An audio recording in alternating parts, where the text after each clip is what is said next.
कि कल कोई एक पैसा कमा रहा है और कल 2 पैसा कमाने लगे तो पड़ोसियों को बड़ी जलन हो जाती है। ऐसा ही मेरे गोविंद के साथ हुआ। ऐसा ही मेरे गोविंद के साथ हुआ। तो गोविंद के वैभव को देख करके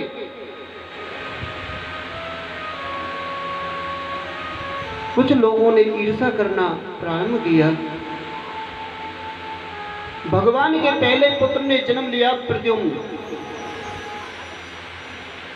और प्रद्युम्न का जन्म होते ही एक संबासुर नाम का दैत्य सूत का ग्रह से उठा ले गया आकाश मंडल के।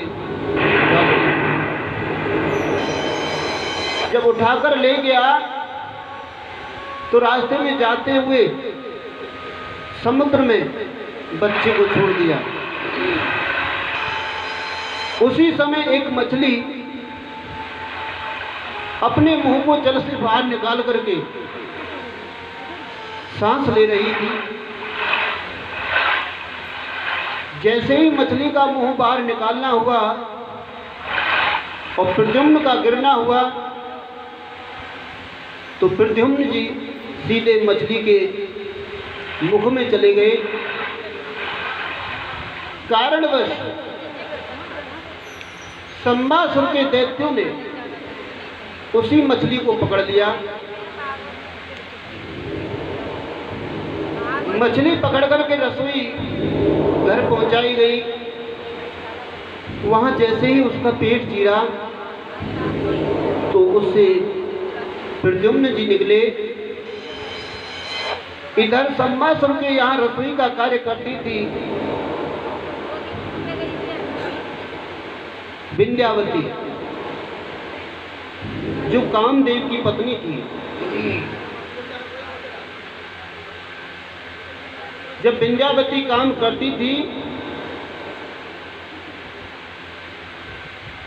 तो वह बच्चा विंध्यावती को दे दिया गया कि आज से इसका लालन पालन आप करो, इसकी देख रेख जो भी है वह आप करेंगे। आज विंध्यावती उस बच्चे की देख रेख करने लगी। तो एक दिन नारद जी का आगमन हुआ। नारद जी ने विंध्यावती को बताया कि देवी, यह तुम्हारा पति है, जिस बच्चे का आप लालन पालन कर रही हो यही तुम्हारा पति है। क्यों कि एक बार कामदेव भगवान की समाधि को नष्ट करने के लिए गया, भंग करने के लिए गया,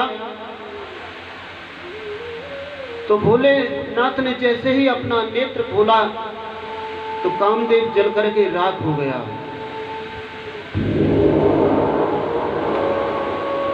तो विंध्यावती ने भोलेनाथ से आग्रह किया, विनती की कि प्रभु, मैं अपने पति के बगैर नहीं रह सकती। तो भोले बाबा ने कहा कि विंध्यावती, द्वापर में तेरा पति कृष्ण के घर जन्म लेगा और संबासुर दैत्य के यहाँ तुझे मिलेगा। आज ऐसा ही हुआ। जब विंध्यावती को पता लगा कि यह मेरा पति है, तो विंध्यावती पहले तो एक बच्चे के रूप में प्रेम करती थी। माँ और बेटे का प्रेम अलग होता है और पति और पत्नी का प्रेम अलग होता है। तो पहले तो एक बेटे के तरह प्रेम करती थी और फिर जब पता लग गया तो पति की तरह प्रेम करने लगी। तो एक दिन कामदेव बोले, प्रद्युम्न बोले कि देवी, हे माता, मुझे आप ये बताइए कि कुछ समय से तुम्हारा व्यवहार मुझे बदला बदला सा लग रहा है। पहले तो तुम मुझे एक बेटा की तरह प्यार करती थी, अब तुम पति पत्नी की तरह मेरे साथ व्यवहार करती हो। तो विंध्यावती ने सारा सब कुछ बताया कि प्रभु आप मेरे पति हो, भोलेनाथ ने तुम्हें जलाकर राख कर दिया था, मैंने भोलेनाथ से वर मांगा, तो आज तुम्हारी प्राप्ति मुझे हुई है। आज प्रद्युम्न ने सम्मासुर दैत्य का उद्धार किया और इतने समय तक, जब तक प्रद्युम्न द्वारका से सम्मासुर के यहाँ रहे, तब तक मेरे गोविंद के 7 विवाह और हो चुके थे। 7 रानियां और आ गई थी। दूसरा विवाह मेरे गोविंद का भालू की बेटी जामवती के साथ हुआ। परीक्षित कहते हैं महाराज मैं कुछ समझा नहीं,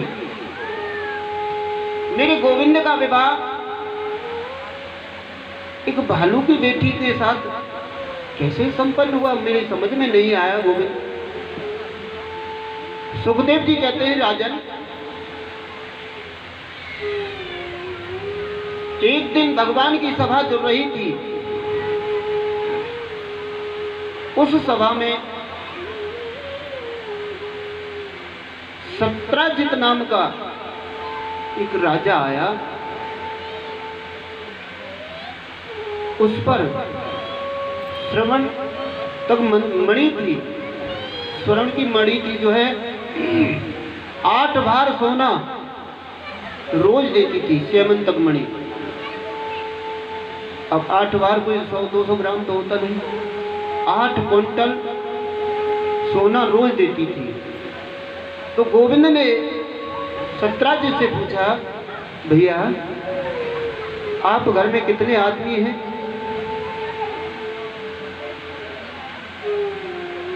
क्यों गोविंद क्या बात है? कि नहीं भैया आप बताओ तो सही, कि हम तो घर में 3.5 आदमी है, एक मैं हूँ, एक मेरी पत्नी, एक मेरा भाई है और एक हमारी बेटी है, कुल मिला के 3.5 आदमी हैं। तो भैया मुझे एक बात बताइए, आप इतने श्रवण देने वाली मणि का क्या करते हो? इस मणि को मेरे खजाने में जमा कर दो। मेरे खजाने में जब यह श्रवण रोज आएगा तो हमारी जनता का लाभ होगा, हमारी जनता को सुख मिलेगा, जनता की व्यवस्था होगी। तो सत्राजित ने भगवान से मना कर दिया कि भैया मैं मणि नहीं दे सकता, और सभा से उठकर चला गया। जब सभा से उठकर चला गया, एक दिन उसका भाई प्रसेन उस मणि को पहनकर जंगल में शिकार करने के लिए गया। तो जंगल में जैसे ही जा रहा था, मणि के तेज को देखकर उसको सामने से एक शेर का सामना हुआ। शेर ने प्रसेन को मार करके वह मणि ले ली। शेर आगे बढ़ा तो आगे से जामवंत जी आ रहे थे। जामवंत जी ने उस शेर को मार करके वह मणि अपने पास ले ली और ले जा करके अपनी कन्या को खेलने के रूप में दे दिया, एक खिलौने के रूप में दे दिया। जब जामवती उस मणि से खेलती थी, इधर सत्राजित ने कहा कि भगवान ने मेरे भाई को मार करके मणि हत्या ली है। आज गोविंद कहने लगे, भैया मैंने तो आपकी मणि देखी भी नहीं, मुझे तो बेकार की कलंक लग रहा है।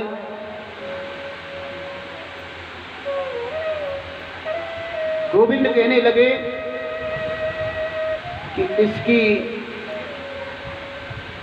मैं जानकारी लूंगा भैया, किसने प्रसेन को मारा है, किसने मणि छुड़ाई है। मेरे गोविंद कुछ ग्वाल वालों को लेकर के जंगल की तरफ जाने लगे। तो देखा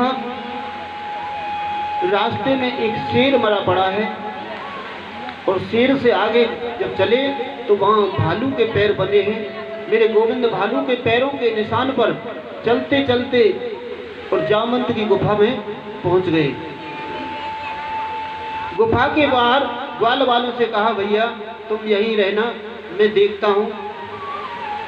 जैसे ही गुफा में प्रवेश किया गोविंद ने तो देखा श्यामंतक मणि से जामवती खेल रही थी और जामवंत जी सो रहे थे। जैसे ही गोविंद को जामवती ने देखा तो जामवती जोर से चिल्ला उठी, जोर से चिल्लाने लगी। तो कन्या की आवाज को सुनकर के जामवंत जी जग गए। जामवंत जी ने भगवान को देखा तो जामवंत जी का और मेरे गोविंद का युद्ध प्रारंभ हो गया। 17 दिन तक गोविंद का और जामवंत का युद्ध हुआ। जब जामवंत जी की नस नस ढीली हो गई तो जामवंत जी कहने लगे, हे गोविंद, मैंने आपको पहचान लिया, तुम तो मेरे प्रभु श्री राम हो। जिस समय भगवान रावण को मार करके आए थे उस समय मेरे गोविंद ने राम ने कहा था कि भैया जिस किसी को जो कुछ चाहिए वो मांग लो। तो सबने कुछ ना कुछ मांगा था। जामवंत जी से कहा कि जामवंत जी आप जो चुप बैठे हो, आप भी कुछ मांगो। तो जामवंत जी कहने लगे कि महाराज, रावण की सेना में मेरे बराबर कोई बलशाली नहीं था, इसलिए मैं चाहता हूं कि मेरे और गोविंद के दो हाथ हो जाएं। भगवान राम कहने लगे कि राजा और सेवक का युद्ध सुलभ नहीं होता, तुम्हारी यह इच्छा मैं द्वापर में पूरी करूंगा। आज मेरे प्रभु राम ने, कन्हैया ने जामवंत जी की वही इच्छा पूर्ण की। तो जामवंत जी कहने लगे, गोविंद, मैंने तुमको पहचान लिया, तुम मेरे प्रभु श्री राम हो।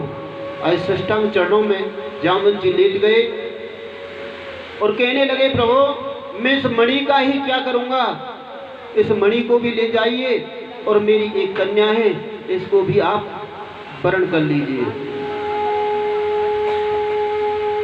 तो मेरे गोविंद का विवाह, दूसरा विवाह जामवती के साथ हुआ और तीसरा विवाह सत्यभामा के साथ हुआ।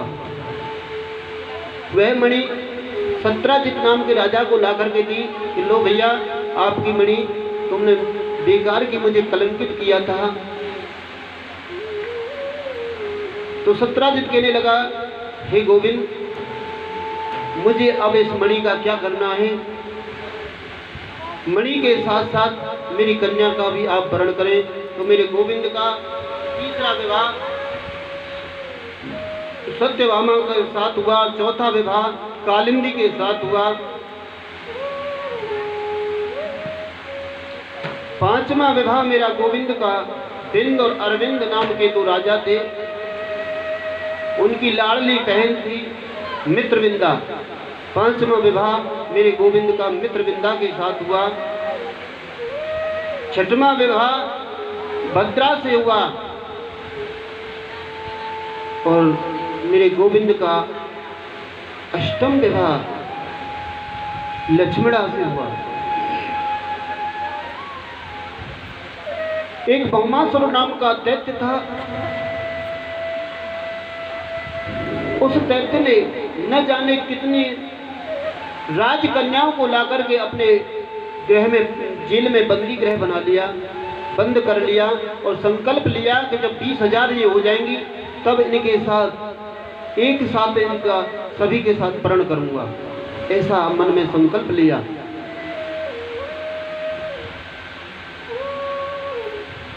आज मेरे गोविंद को जब पता लगा तो मेरे गोविंद उन कन्याओं का उद्धार करने के लिए सत्यभामा को लेकर के भौमासुर की नगरी में आए, भौमासुर का उद्धार किया। मेरे गोविंद ने 16,100 कन्याओं का वरण एक साथ ही कर लिया। तो ऐसे ही 16,108 मेरे कन्हैया के विवाह हुए। और गोविंद तो सबके पति हैं, संसार के पति हैं।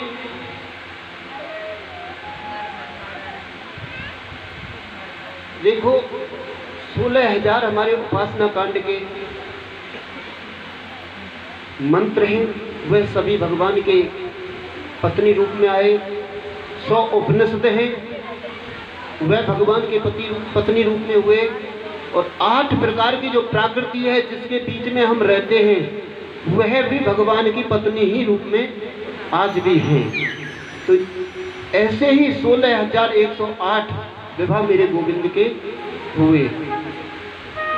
और वह तो पति परमेश्वर है, कहते हैं ना कि संसार सागर के चलाने वाले हैं, संसार को पालने वाले हैं।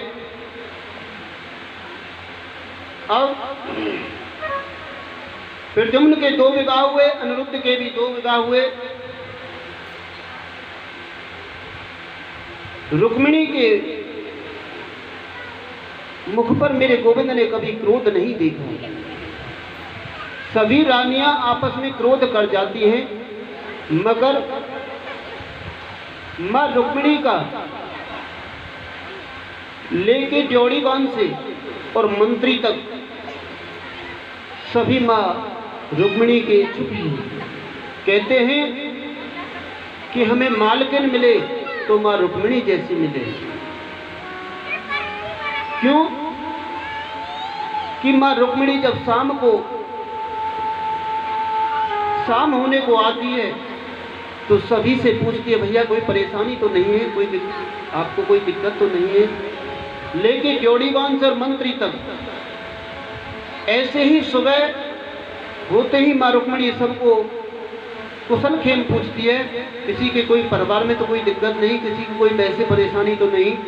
तो सभी कहते हैं कि हमें मालकिन मिले तो मां रुक्मिणी जैसी मिले। सभी भगवान की पत्नी में सभी में कोई ना कोई नाराजगी हो जाती है, कोई ना कोई रोजाना की रूठ जाती है। और सबसे ज्यादा रूठने का नंबर आता है सत्यभामा का।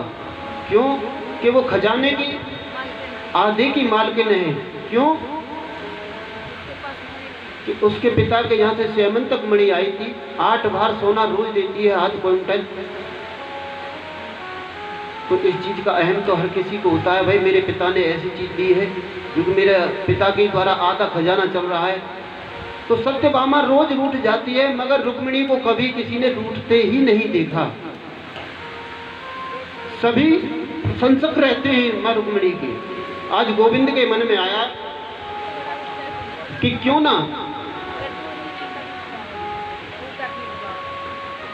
ना रुक्मिणी के मुख पर आज क्रोध देखा जाए, कुछ ऐसी बात कहो जिससे रुक्मिणी क्रोधित हो जाए और मुझसे कुछ अटपटी बात कहे 2-4। गोविंद कहते हैं,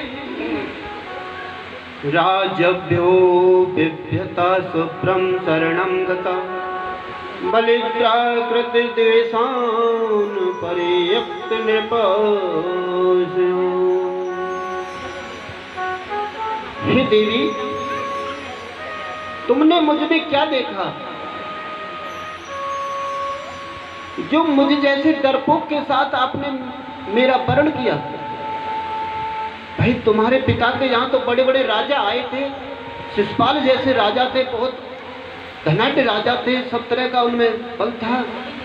तुमने उनको छोड़कर मुझ में ऐसा क्या देखा जो मेरा वरण किया? कभी राजा में हुआ नहीं, रहने के लिए मेरी जगह नहीं, मैं समुद्र के बीचों बीच रहता हूँ। मेरे बाप का पता नहीं, माँ का पता नहीं। कोई कहता है यशोदा का है, कोई कहता है देवकी का है, कोई कहता है वसुदेव का है, कोई कहता है नंद का है। मेरा रंग कोई ज़्यादा सुंदर नहीं, दुनिया मुझे कनुआ कहकर बुलाती है। तुमने ऐसा मुझ में क्या देखा जिससे मेरा वर्ण किया तुमने? आज कन्हैया ने बहुत अटपटी बातें की। और मेरा नाम कौन लेता है? जिनके पास पहनने के लिए वस्त्र नहीं होते, जिनके पास रहने को मकान नहीं होता, खाने को अन्न नहीं होता, वो मेरा नाम लेते हैं। क्योंकि साधु संत ही ज्यादा नाम लेते हैं कन्हैया का, वही लगे रहते हैं कीर्तन करने के लिए। मेरा नाम कौन लेता है दुनिया में? भाई जिसके पास पैसा होता है वो तो मेरा नाम लेता ही नहीं, वो तो वैसे ही सुखी रहता है। जिसके पास कुछ नहीं हो वही तो मेरा नाम लेता है। आज माँ रुक्मिणी सब सुन रही है बैठी बैठी। जब लास्ट में गोविंद ने कहा कि देवी अभी कुछ नहीं बना बिगड़ा है, आप चाहो तो मैं अभी भी शिषपाल से बात कर लेता हूँ और आपका वर्ण शिषपाल के साथ करा देता हूँ। माँ रुक्मिणी को क्रोध नहीं आया। माँ रुक्मिणी बेहोश हो गई और माँ रुक्मिणी का पंखा कहीं गिर गया और बेहोश होकर के गिर गई। मेरे गोविंद ने एक क्षण का भी समय व्यतीत नहीं किया, साथ के साथ मेरे गोविंद ने अपने 4 हाथ धारण कर लिए।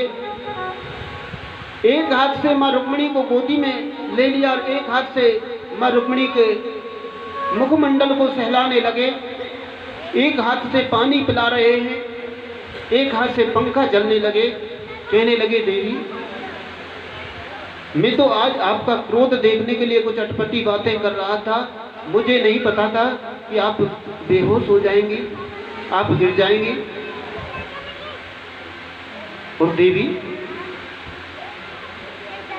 आप गुस्सा में कुछ वैसी अटपटी बात मत कहना।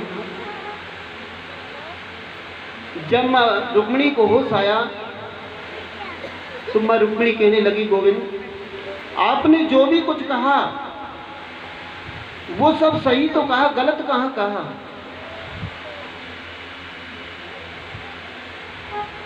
वेदों में आपको अजन्मा कहा है, आपका नाम तो कोई है ही नहीं जो आपका नाम लेकर के पुकारे। क्योंकि वेदों में तो आप अजन्मा हो, आपका जन्म तो होता ही नहीं, क्योंकि आप तो अवतार लेते हो। आपने कहा मेरे रहने को जगह नहीं है। गोविंद आप वहां रहते हो, यहाँ कोई नहीं रहता, समुद्र के बीच में रहते हो, जो श्रवण की द्वारकापुरी है। और आपने कहा कि मेरा नाम कौन उच्चारण करता है, मेरा नाम कौन लेता है? जिसके पास कुछ नहीं होता वही तो मेरा नाम लेता है, वही तो मेरे नाम लेते रहते हैं। गोविंद आज मुझसे कोई पूछे कि इस संसार में सबसे बड़ा धनी कौन है, तो मैं हाथ उठाकर कहती हूँ कि सबसे बड़ा धनी संत है, जिसके पास राम नाम का खजाना हमेशा हमेशा के लिए तैयार रहता है। क्यों? वही तो तुम्हारा नाम हर समय लेते हैं और न उस खजाने को कोई चोर ले सकता है, न आग जला सकती है, न पानी गला सकता है। जितना आप जोड़ोगे उतना आपके पास हमेशा हमेशा के लिए रहेगा।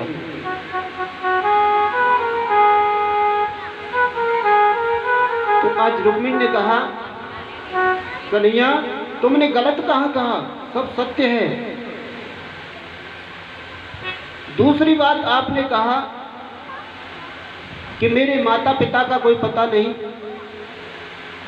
तो गोविंद हमको तो पता नहीं था कि आपके भी माता पिता होते हैं।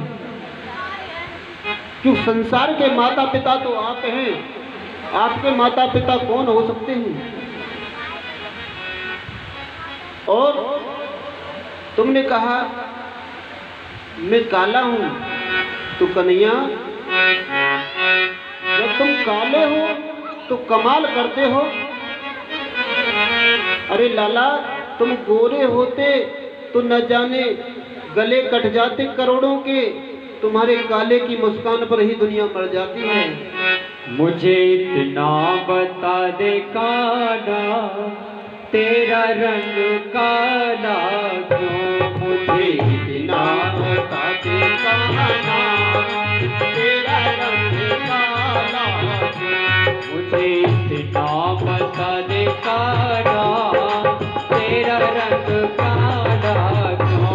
मुझे इतना बता दे काला, तेरा रंग काला क्यों? तू काला होकर भी जग से निराला क्यों? तू काला होकर भी जग से निराला क्यों? तू काला होकर भी जग से निराला क्यों?